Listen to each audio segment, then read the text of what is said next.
iPhone 13 on us for every customer. Current, new, everyone. To show the love. How about sushi? I just had sushi for lunch yesterday. How about tacos? Automatic emergency braking, one of 6 advanced safety features standard on every 2022 Chevy Equinox. Find new technology. Find new roads. Chevrolet.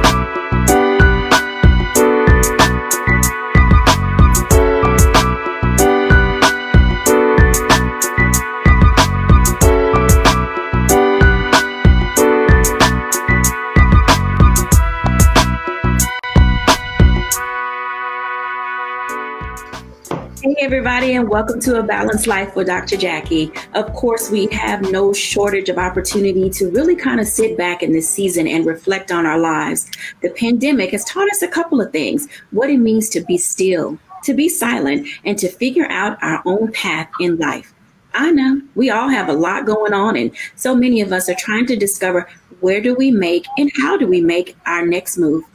We're going to continue our conversation today on male mentoring and what does that look like in the grand scheme of things, whether we've been estranged from our father figure, whether we have issues or forgiveness. And, I have to be honest and say that daddy issues aren't just for daughters. And so today we want to dive right in with our guests, Dr. Tierney, Charlotte Avery, Corey Briscoe, and Pastor J.T. Johnson. Welcome, everybody. Hey, Dr. Jacquie. Hello. Guys, when I think about the topic that we were talking about on last week, and we were getting into this space of male mentoring, what it is, what it isn't, what it looks like, what it can be, we raised some really tough issues, some critical questions that people need to ask themselves as it relates to how do we navigate that first relationship. Now, for boys, usually it's go ask your mother, you got to pray in grandmother, but we have a tendency to kind of leave dads out of the picture. And I think as women, we have to be careful not to set that tone that dad is not supposed to be present. I would love to hear your feedback related to that. How do we set the tone that men are an integral part of a male's life? Pastor Johnson. Right. Well, good morning, Dr. J. I'll take that from Corey.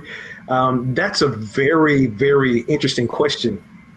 I think one of the things that we have to do is, before we can allow the man to be a father figure in the life of his children, I believe that there has to be a level setting of, if the man is respected and seen as the husband or the man of the house. I believe that relationship builds upon the bridge that takes us to the parental relationship. I will say from experience, growing up in a home with both my parents, my mother and my father, my mother, amazing educator, double master, taught in public school for 40 years, went into administration. But my dad, he worked with his hands. He drove a forklift. So the dynamic in the home. Mom made more money, but I never understood that. I never knew that until I got older, because dad was allowed to be the man of the house. And I believe that the respect that we gave him as being his children came from how he was treated and how we saw our mother interact with him in the home. So I believe that is an amazing starting point.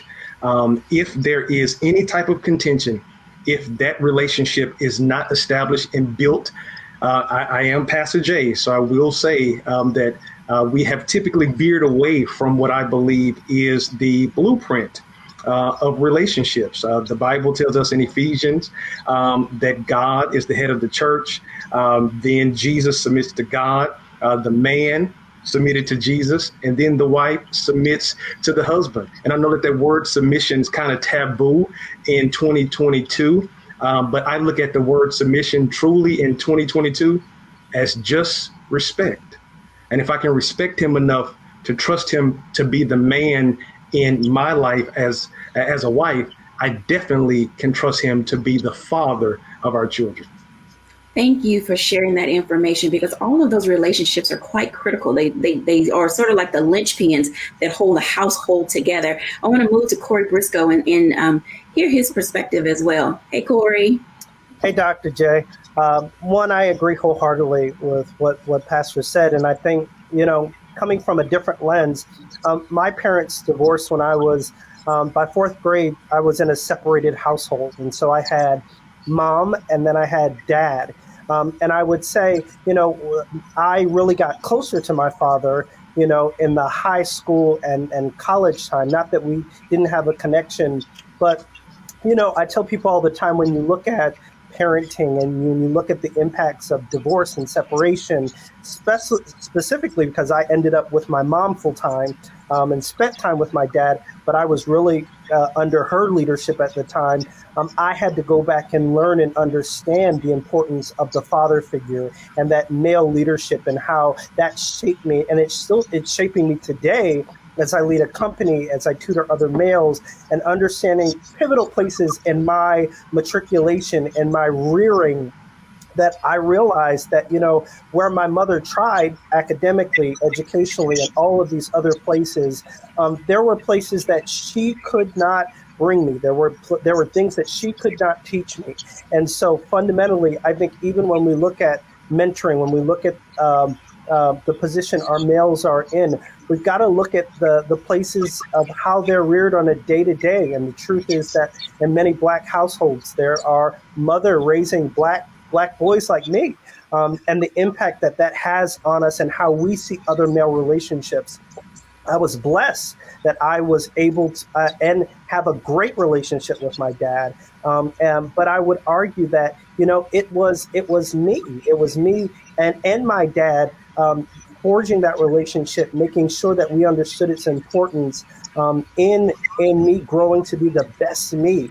And I think sometimes in divided households and situations that have caused pain between one another, we, in an effort to protect ourselves, whether as spouse or significant other, we tend to forget the impact that those relationships or the lack thereof have on the Black male.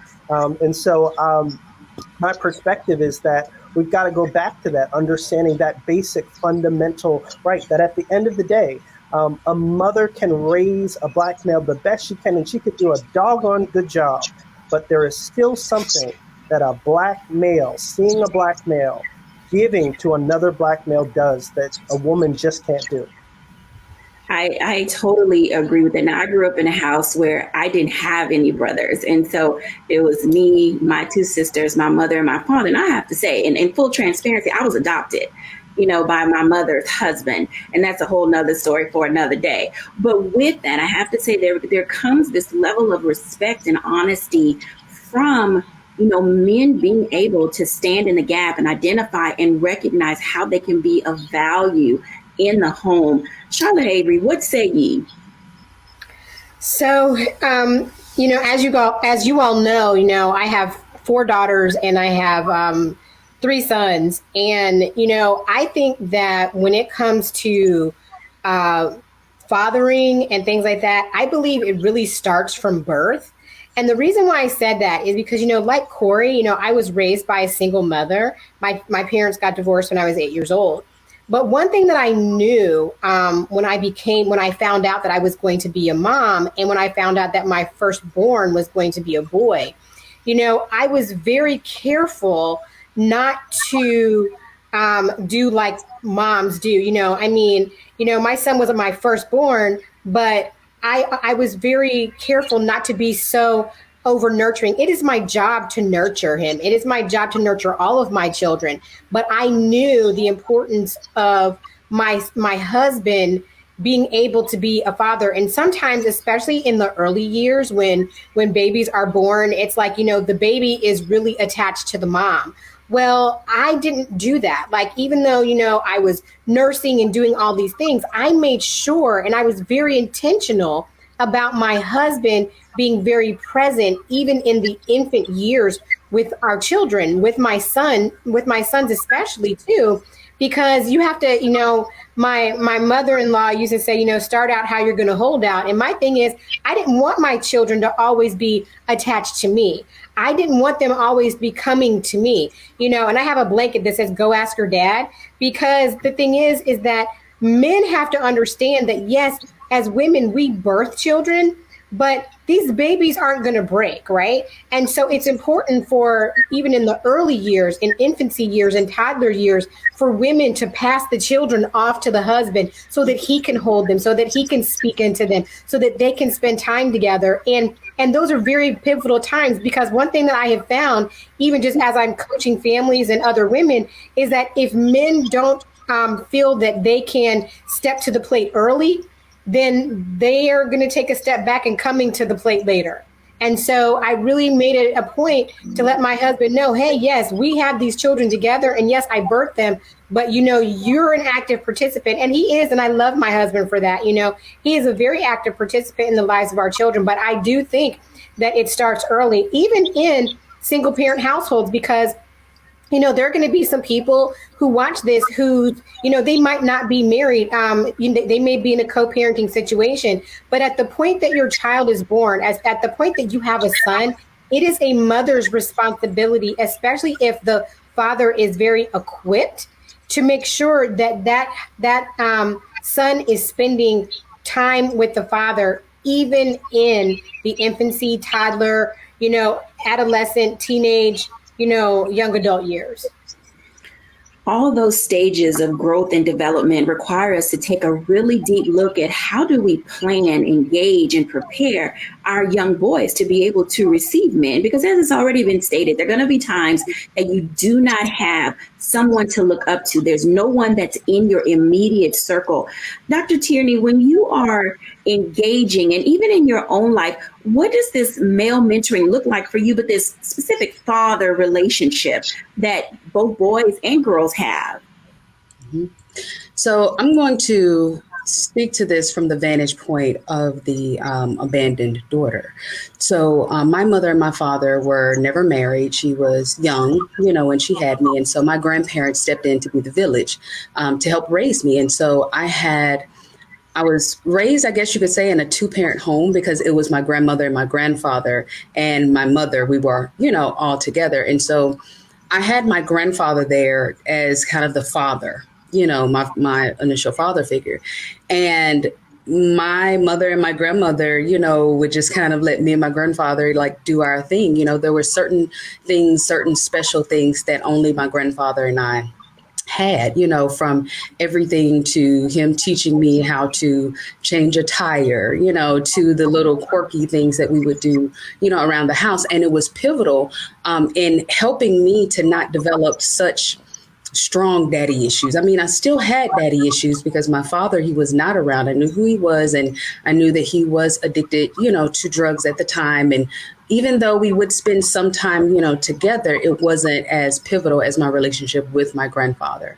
And so it was really, really important for me to have that male presence, because when thinking about, as I was developing into a young girl and then into a woman, having my grandfather there to kind of teach me, along with the things that my mother and my grandmother were teaching me about being a lady. And I think I said this last week about putting me up on game of some of the little tricks, that the little boys would play, and, telling me that I was beautiful all the time. So it didn't faze me, when the guys would tell me that I was beautiful. It was pivotal to me growing up, having him there. I couldn't imagine what it would have been not having that male presence in my life. So that's one of the things that I definitely, when I'm speaking with clients, or, particularly clients who may have young boys and for various reasons, maybe trying to keep the father out of the child's life, I always, advocate for there to be some, but barring any abuse or anything like that, for there to be some type of reconciliation,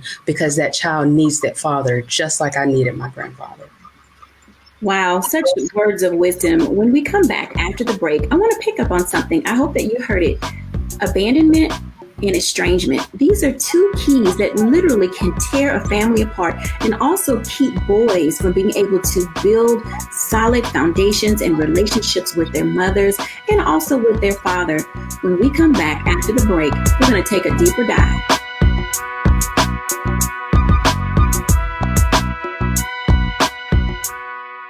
How about sushi? I just had sushi for lunch yesterday.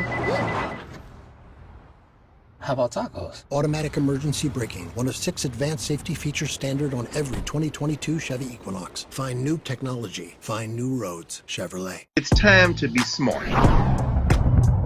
Roland Martin's doing this every day. Oh, no punches! Thank you, Roland Martin, for always giving voice to the issues. Look for Roland Martin in the whirlwind, to quote Marcus Garvey again. The video looks phenomenal, so I'm really excited to see it on my big screen. Support this man, Black Media. He makes sure that our stories are told. See, there's a difference between Black Star Network and Black-owned media and something like CNN. I got to defer to the brilliance of Dr. Carr and to the brilliance of the Black Star Network. I am rolling with Roland all the way. Honored to be on a show that you own. A black man owns the show. Folks, Black Star Network is here. I'm real revolutionary right now.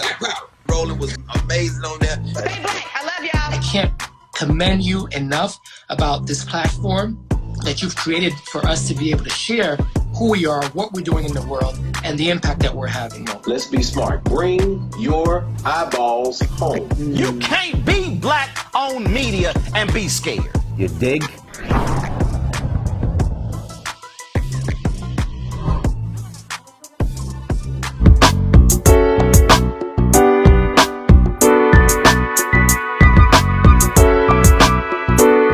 Welcome back, everyone, to A Balanced Life.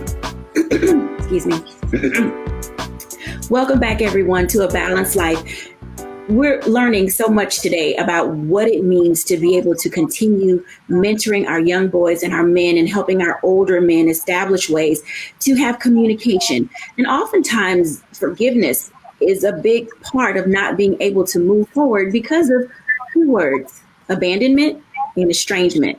I want to invite all of our guests back in because I think that this is one of those conversations that the family needs to have together. You know, sometimes, guys, when we are going through all of these stages and trying to figure out what it looks like to bring someone back into the home, you know, I mentioned earlier in the previous segment that, you know, I was adopted by my mother's husband when I was 2, maybe it might have been a little bit older than that, because I remember seeing myself in the wedding pictures. And so it's just one of those things where as you get older, you start asking questions. There was so much, you know, growing up that I did not know, but the relationship that I had with the person who gave me my last name, that family, the Hood family, was outstanding and amazing. And there were so many boy cousins and male uncles and, you know, relatives that gave me an opportunity to see what real authentic manhood looked like.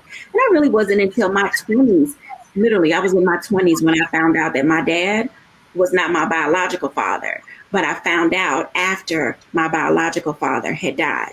And I know that there are a lot of people that are out there that are in that space who have some unresolved issues. So sometimes estrangement and abandonment literally can never be reconciled. And so for those of you who are watching in that space, I hope that something that we say today will help you know that you have that capacity to still be great, to still be amazing, to still find your space if you have a willingness in your heart to do that.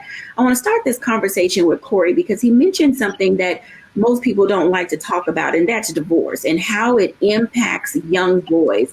And Corey, in that time that you were growing up, how did you, I'm going to go with this question. At what age were you able to navigate being a child, a male child of divorce, and seeing your father in a light that made it comfortable for you to continue that relationship? It's a great question, Dr. J. And I think for me, you know, my honest truth is that, you know, through elementary school, you know, you kind of just were going through the flow. I think it's middle school and high school when you really, you know, for me, it started to hit me that the presence. My dad would make sure he was present at every major milestone, but not having that day-to-day interaction, I think, was something that was difficult for me. And for me, I think, honestly, It was when I was able to go off on my own. When I went to college, I was very intentional about spending time with my dad, being closer to my dad, getting words and counsel from my dad. And I think you'll find in most divorce relationships that is the case. And I think it's the reality of two hurt people, right? And sometimes in that hurt, there can be a selfishness that affects the children. And I just think that's the case. And it's taboo in the Black families to talk about that, but that is the reality. And so for me, that independence was able to create a space where I could ask questions and I could seek help. And I honestly think the relationship that we have developed and have formed and bonded actually helped us to be a cohesive family, even in divorce, that there is a relationship that is good and solid, even in divorce. And I think some of that is because of myself and my sister being able to forge that. And so in my perspective, I find that a lot of times that it takes that level of independent autonomy where I now have the right and the authority to seek out and make decisions for myself. I want to ask you a follow-up question, because there's some times when there's punishment that happens where we find moms keep kids, especially their male sons, from their father. But then too, when that kid looks like their dad, there is levels of abuse and other layers of, literally it's like pulling back the skin of an onion. How do we help our audience and our community be able to deal with that continuous hurting people hurt people? Where do we stop all that? It starts with that moment that you realize that the kid is bigger than you. I think so often when we look at our children, children had no say in the matter. They had no say in the matter. And so often, because of our own feelings, emotions, hurt, and pain, we use them as tools to get at people. We use them as tools to withhold them. And what we aren't realizing is that though we think we're dealing with our own pieces of internal struggle, what we are causing is a domino effect now on the children. And plain and simple, you gotta stop. I think it's been taboo for so long to talk about divorce and these family dynamics in our communities. But the reality is we've grown as a society, and we now understand the implications mentally and spiritually and socially, and we just have to do better. And so my advice to parents that are divorced is that you have to take your divorce situation and deal with it on your own. You've got to deal with that situation in its own lens, in its own context. The children are a byproduct of two. And they will always be, no matter, even if you detest, hate, dislike the other, they will always be a byproduct of two. And so I say often that you have to allow yourself to be bigger for your child and make decisions that are not in your interest, but in their interest.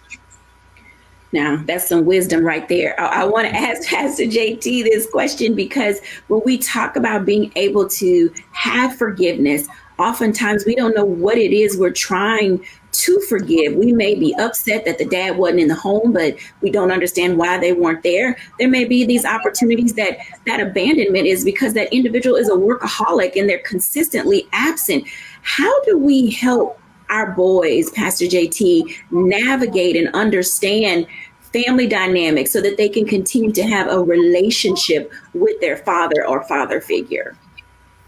And Dr. Jacquie, I love the word that you said, relationship.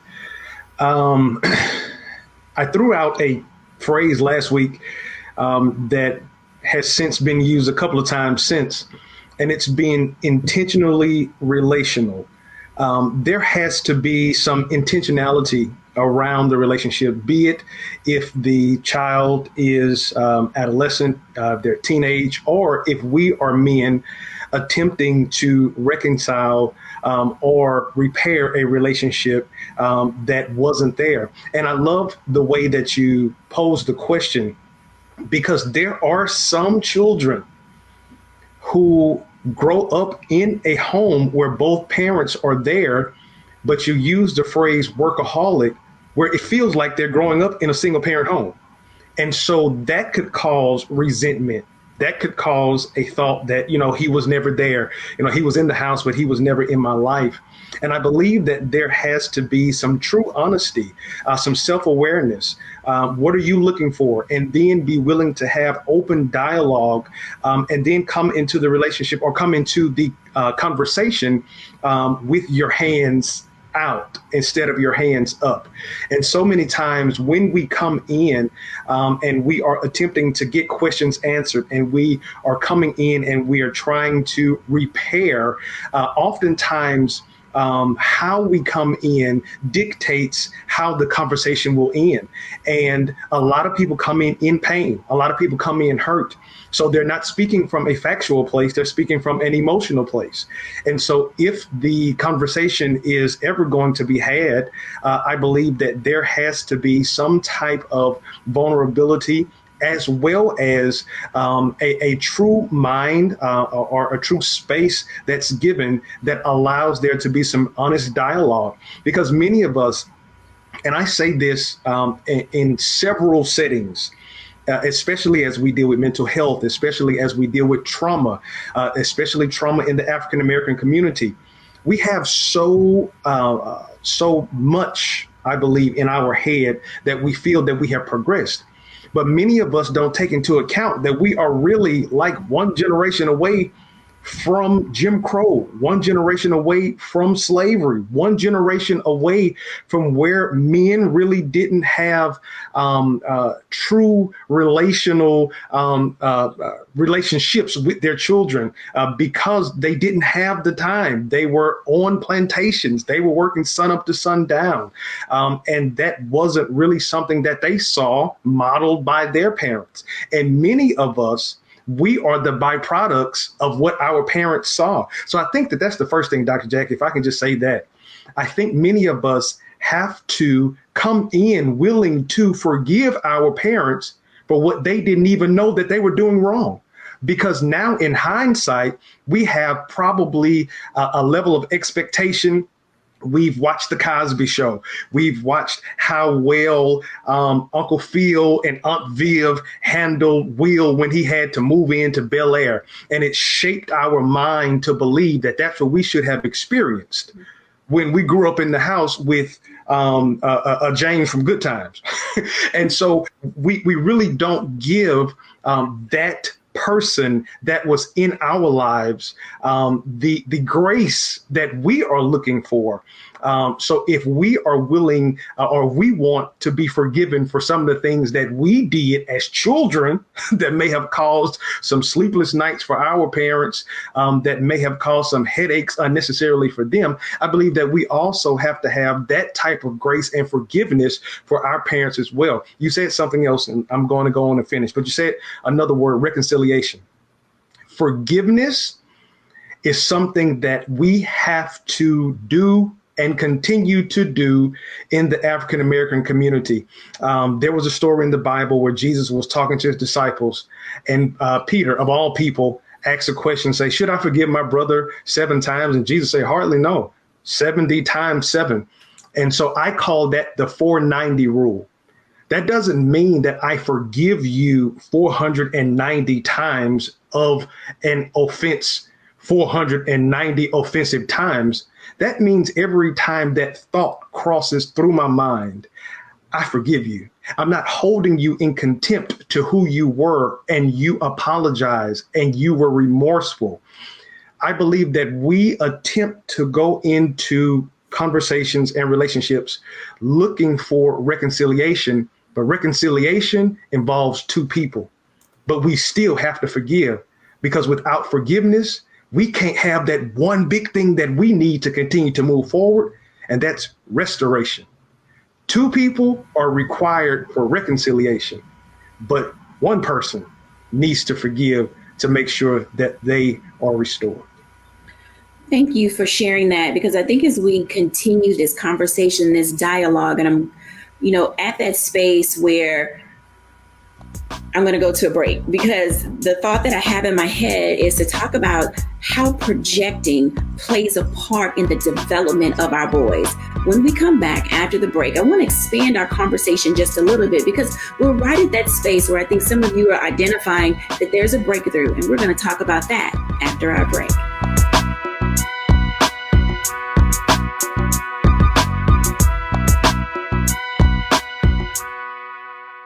Love our new Alexa. It's a Buick. Yeah, Alexa. Buick. Alexa. It's a Buick. It's an Alexa. It's a Buick. It's an Alexa. Coach, that's a Buick. That's an Alexa. The Buick Enclave with available Alexa built in. Pull up a chair. Take your seat. The Black Tape with me, Dr. Greg Carr, here on the Black Star Network. Every week, we'll take a deeper dive into the world we're living in. Join the conversation only on the Black Star Network. Verizon just gave us all a brand new iPhone 13. We've been customers for years. I thought new phones were for new customers. We got iPhone 13s too, switched to Verizon 2 minutes ago. Ours were busted, and we still got a shiny new one. Check it out. So wait, everybody gets the same great deal. I think that's the point. iPhone 13 on us for every customer. Current, new, everyone. On any unlimited plan, starting at just $35. All on the network more people rely on.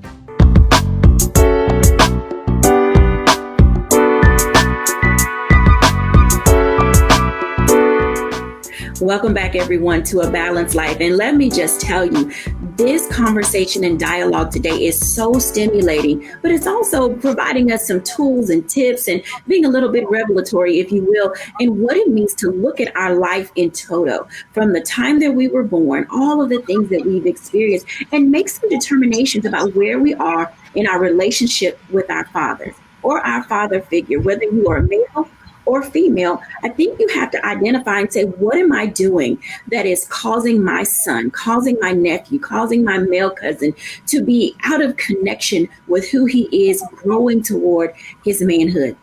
I want to talk for a moment about projecting, because I see it oftentimes in this space where, oh, don't do that because, the son is going to feel some type of way, or, your dad doesn't appreciate it when you do these kinds of things. We have to be careful and watch our words, because there is life and death and the power of the tongue. But at the same time, there's also relationship destroying words, and how we communicate, how we interject our thoughts and our feelings. We have to make sure they come from a place of wholeness. I want to talk to Dr. Tierney and Charlotte for just a moment before I bring the guys in, because oftentimes as women, we have a tendency to project our feelings and our emotions. And Pastor JT said something that was very intriguing to me about how we have conversations that are more emotional than rational. Charlotte and Dr. Tierney, when you think about these conversations that we have, do you feel like we're more emotional than rational, Charlotte? I believe, from my standpoint, in my early years, being a mom, I was more emotional, but now, I'm a little older, a little wiser, have a few more gray hairs. Now I am more rational about, my thinking, about my conversation, very careful with my words. I mean, that's why I wrote the 40-day tone of voice tone down, is because, I had a silver tongue and I, was saying and doing some damaging things in my own household, not just with my husband, but with everybody in the house, and I'm not proud of it, but, I own that, and so I know there's a penalty, that goes along with that. But, when you're talking about projection, I remember when I got married, and, and of course, I knew what kind of man my father was. And so, there were certain things that I went into marriage saying, you know what, I'm not going to tolerate this. I'm never going to be married to somebody who does X, Y, and Z. And, and so like early on in my marriage, when I saw some things in my husband that reminded me of my dad, like I would just get so angry and so defensive sometimes, not because I didn't love my husband, but because I didn't want to be married to my father. And then when I had sons, and I saw like certain behaviors and things like that. And I was like, oh man, I got to really snatch that behavior out of him, because that behavior reminds me of my dad. And, you know, even though he was a little person, I didn't want him to grow up to be a big person like my dad, in the way my dad was, you know, some of my dad's behavior. And so I found myself sometimes making, you know, choices that were not rational, but totally based off of emotion from the things that I had experienced. And that's never a good thing. But that's also why it's important, you know, that as we're on this journey, that, you know, healing is not only a choice, but healing is a journey. It is a process. And it's something that we're going to do over and over and over again, whether, you know, even when it comes to our daddy issues. Thank you for sharing that. Dr. Tierney. So I want to address this through the emotional lens of forgiveness, and kind of picking up where Pastor JT left off. There's a quote that says, life without forgiveness is governed by a cycle of resentment and retaliation. And so when we are walking in that unforgiveness, pretty much everything that governs our life will be resentment or retaliation based on what injury we incurred. Now, I'm going to be really transparent here. Forgiveness is pivotal. When you're thinking about leveling up, it is pivotal in you getting to your next level. It's so important. I dedicated an entire chapter in my book just to forgiveness. And the reason why I really had to do that is because God had to sit me down. You know, forgiveness is something that I struggled with, like, seriously. Like, I did not believe that I would ever be able to forgive my dad. For me, forgiveness meant that I was making it okay in what he did, you know, so I had to hold on to the anger. I had to hold on to the bitterness. I had to hold on to the resentment in order to, like, pay him back, when really what I was trying to get was some type of restitution. And that's often what we do when we find ourselves in that emotional state of unforgiveness.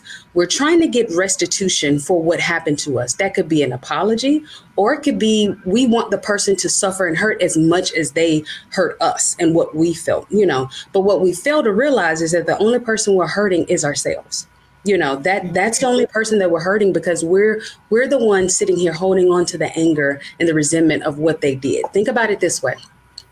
When we don't forgive them, we're constantly allowing ourselves to be hurt over and over and over again, because we are replaying over and over and over again in our thoughts and in our emotions what they did to us.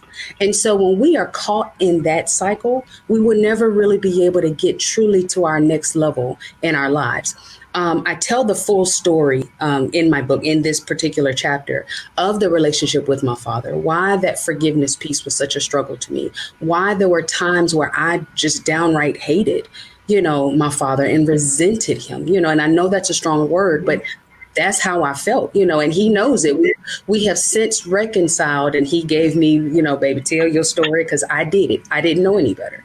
You know, he had some hurts of his own that he was using drugs to try to cope with it, not really realizing how he was hurting me and my siblings. And so growing up with that hurt, it colored how I viewed and approached men. You know, I became that hurt person that was hurting people. You know, I began to think that men were supposed to be like tissues, soft, strong, and disposable.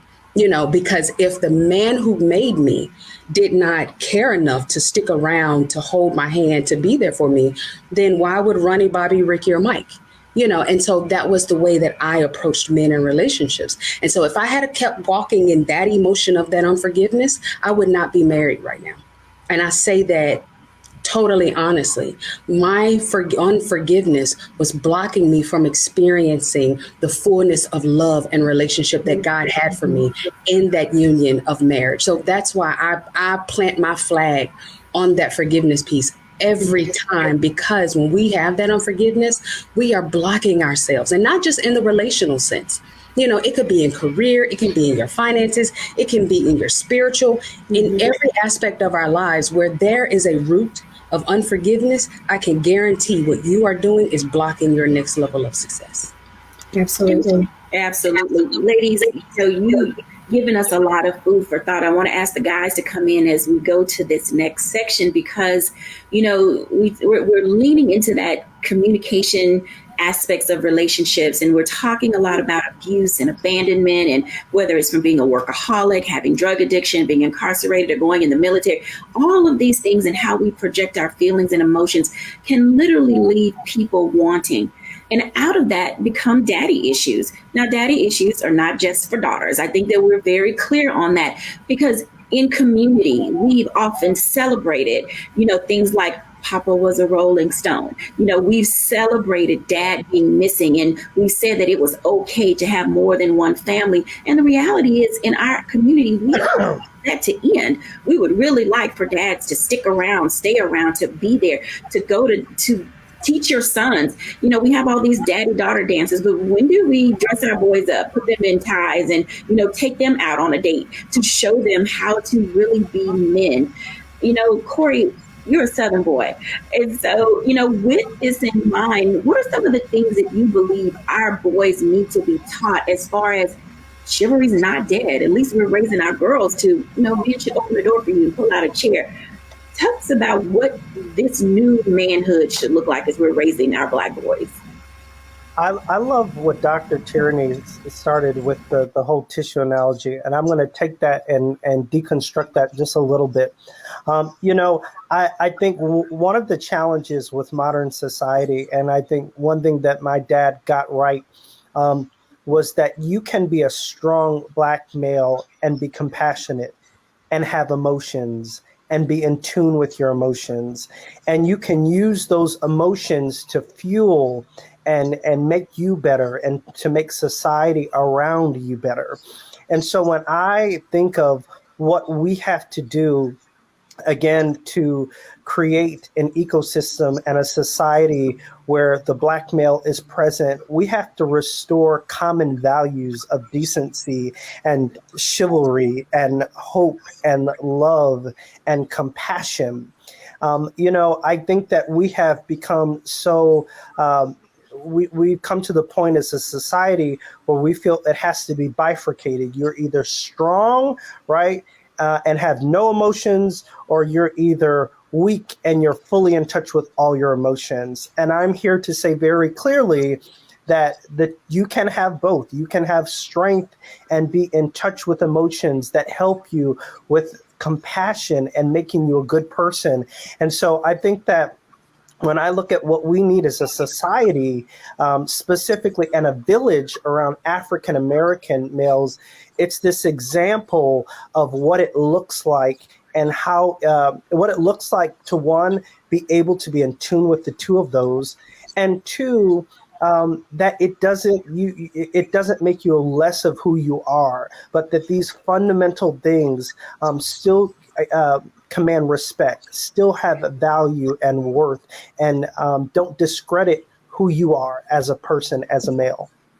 Thank you for sharing that. Pastor JT, what say ye about how do we level the playing field for our young boys while at the same time building a new generation of young boys toward manhood? Wow. I honestly believe, and I believe that Corey summed it up.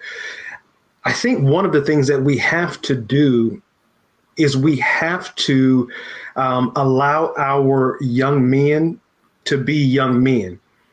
I believe that oftentimes in homes, in single parent homes, if I can go that route, the mother now forges a relationship with the son that sometimes is unhealthy, because now the son is perceived to be the man of the house. He has this emotional capital that he's not necessarily her son, but he can go on her Facebook page and see his picture as being her MCM on Monday, her Man Crush Monday. I believe that we have to continue to keep the relational lines as they are. You're my son. You're not holding the space of being my man until another man comes. So then what happens is if there happens to be another man that you get into a relationship with, and this man comes in and he really wants to provide that fatherhood figure, that strong, embracing father figure that you may have prayed for, if you have invested into your son that he is your king, he won't know how to be a prince. That was but I think that's one of the things that we really have to champion, is that our young men now, in some instances, are being catered to in such an unhealthy way that when they get of age, they don't even know how to be a father because they are so used to being served. And I think what has happened is that our young girls, they are catching the dirty side of the storm. So our young girls are being raised now, and they're being so hard and they're being so calloused. And now you look at our young men, and they are being more tender. And so now it's causing to be a very confused dynamic that if it's not addressed in the home, if this couple ever comes together and they are married, then the wife won't necessarily know how to be a wife because she has been trained throughout these years that you don't need a man for this, or I can do for myself. And so then now you have a young man that comes into the home, and he's not a man, he's just a male, and he does not really know how to be a true leader. He doesn't know how to cover his home. He doesn't know how to be a protector because he is so used to have everything handed to him. It just, burns me up if I drive to a gas station and I see a young boy sitting in the car while his mother is outside pumping the gas. No, we're teaching right there at that moment.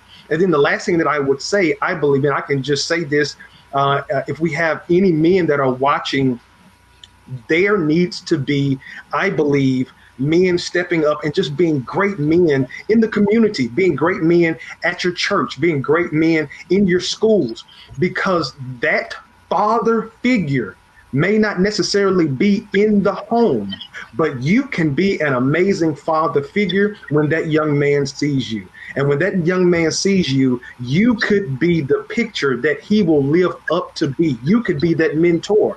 And so oftentimes we're looking for the next Dr. King. We're looking for the next Malcolm. We're looking for the next big name.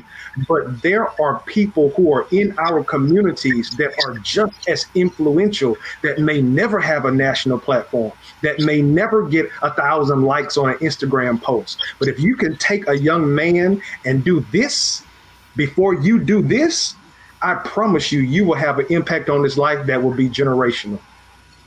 Outstanding words. I mean, literally, you just described the cyclical nature of daddy issues, because it really does trickle down. I've watched women say, don't talk to my son. You don't tell him how to pump gas. You don't need to show him how to count money. And that sends two messages, if you will. One, you will never be in a space of being able to be mentored because someone has blocked your ability to receive leadership in its truest. But then the other side of that, you also told that boy that only my mama can chastise me. Only my mama can tell me what to do. We're not going to get into this entire issue of being mama's boys. That's a whole nother show within itself. And we really do run the gamut of not allowing our young boys to fall into this place of having authentic manhood show up in front of them and allow them to ask men questions, to challenge, what mama says. Ladies, I hear you. That's your son, and I get it. But sometimes young boys need to be able to establish for themselves their own baseline for the world. They need to have their own worldview. They need to know how to think for themselves. How can we send them out into the world to be the men that we need them to be if they never challenge even us, so that we can see that we taught them well, that they know how to think for themselves? When we come back after the break, I want to have our final words from our guests, because I think that this is a great way for us to learn how to trust our village when we're back after the break.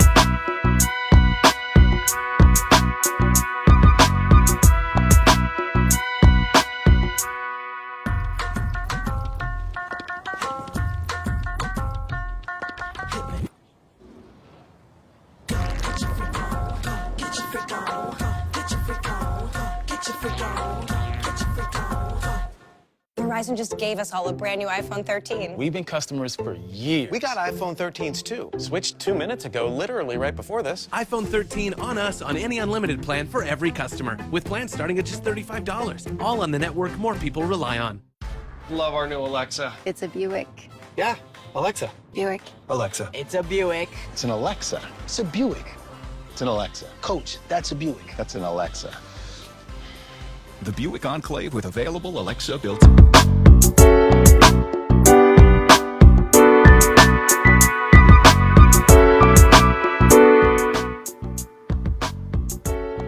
Welcome back to A Balanced Life. And oh my God, is your mind not blown? I mean, literally, I know your feelings are hurt. You're wearing them on your sleeves. You're typing us in the chat. You're telling us all of these kinds of things like, who do you think you are telling me how to raise my son? At the end of the day, we're your village. We are the people that love you and we love your kids. We care about you and we want the best for them. We are in this space of all of us learning how to live a balanced life so that we can talk to one another and speak out for one another. I want to bring everybody back in because I think these final words that they have to share with us today will kind of draw us down to the few takeaways that we would like to share with our audience so that as they're putting their toolkit together, as they're writing down these tips to sort of move out of their own way and stop self-sabotaging as it comes to raising Black boys. Charlotte Avery, what say you about tips and takeaways? So one of my tips is this, it is important when we're raising our boys, it is important to teach them what servant leadership is. It's not just for you to be a leader and for somebody to be serving you, but really there is strength in servanthood. And I think that's a really big lesson that we need to teach our boys that, chivalry isn't dead. In my household, my boys, they open the car door for me. They open the car doors for their sister. My son, Pastor Jay, you don't even have to worry about it because my son is standing outside pumping gas in the rain, sleet, or snow. And so, they don't get to, do not stunt the growth of your boys. Let them be the men that they have been created to be so that they do know how to serve, so that they do know how to be men, so that they will know how to, be fathers and protectors and all of these different things. Absolutely. Dr. Tierney. The thing I would say, for parents, for aunties, for TTs, for uncles, heal. Do your work and heal. Be that from unforgiveness, be that from any unresolved bitterness or things that might have, happened to you, heal, because like we've been saying, hurt people. And sometimes we can act out of our hurt that might be, how we said earlier of keeping a child away from, their father because of our hurt. Or it might be that we're doing something that we're acting out of our hurt that could later hurt our children, so the best thing that we can do is heal. Thank you so much, Pastor JT. Wow. Today's show was amazing. So much was said. And if I could leave this one thing, none of us are in our perfected state. Mm-hmm. All of us are a work in progress. But you can be a work in progress as well as be the master's piece at the same time. And when I say the master's piece, you could be the piece that the master will use to bring about healing, restoration, fulfillment, and completion in your life, in your family, as well as in the lives of others. I will leave with this. Extend grace to those that may have unknowingly not met your expectations and caused daddy issues, and be prayerful to your heavenly Father as he heals you and hopefully will heal the relationship with those that you have to extend grace to, because the last thing that we would want is not to have extended the grace and then years from now be needing the grace for ourselves. Absolutely. Corey Briscoe. The good pastor and I clearly were on the same page. I think I leave with the word grace. And there's an old quote that I think really talks about this segment to me. And it simply says, grace means that all of your mistakes now serve a purpose instead of a shame. And so when I think of that in itself, all the things that we've been through, all of the context of who we are add to this great story. And so often we are ashamed of it, but let's use it to build a better future, not just for us, not just for our children, but for our communities so that we can continue to thrive. Thank you for sharing that. When we come back after the break, I'm going to give my closing reflections.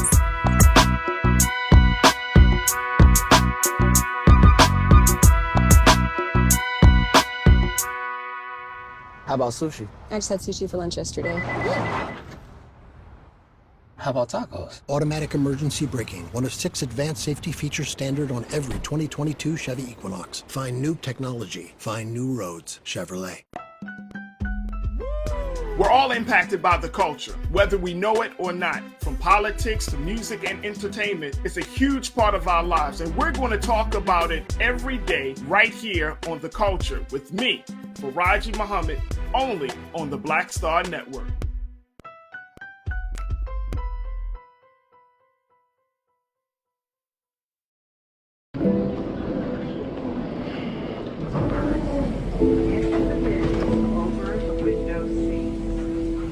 Are the only bins that will accommodate larger rollerboards.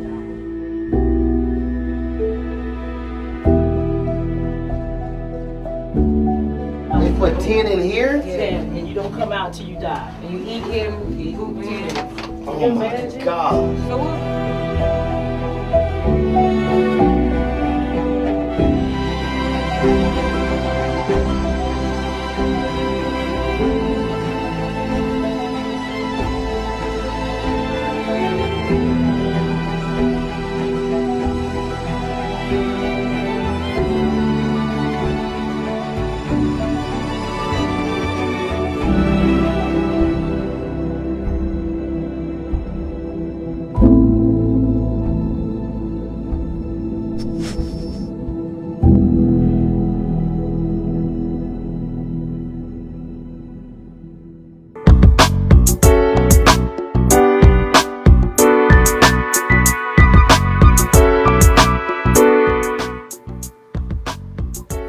Welcome back, everybody. And as we prepare to wrap up another amazing segment here on A Balanced Life, I leave you with these words.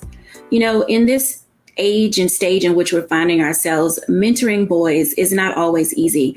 But as you can tell, there are a number of people who are out there in our space already who have the ability and the capacity to step into their lives right where they are. And I know that it's difficult. So we're not telling you to move out of your comfort zone until you're ready. We're asking you to give yourself space and grace to be able to even consider the idea that that child's father could be their mentor. I know you don't like him. You may even hate him. He may even be just no good, but that's not our role. Our role is designed for us to be able to allow you to have an opportunity to really reconsider what is keeping you out of balance in your relationship with your sons. Male, female, single parent, 2-parent family household. What we desire is to raise up this next generation of young boys who understand and value women, who understand and value themselves, who recognize and identify that in this age of advocacy, that everyone is in their corner to help them become better.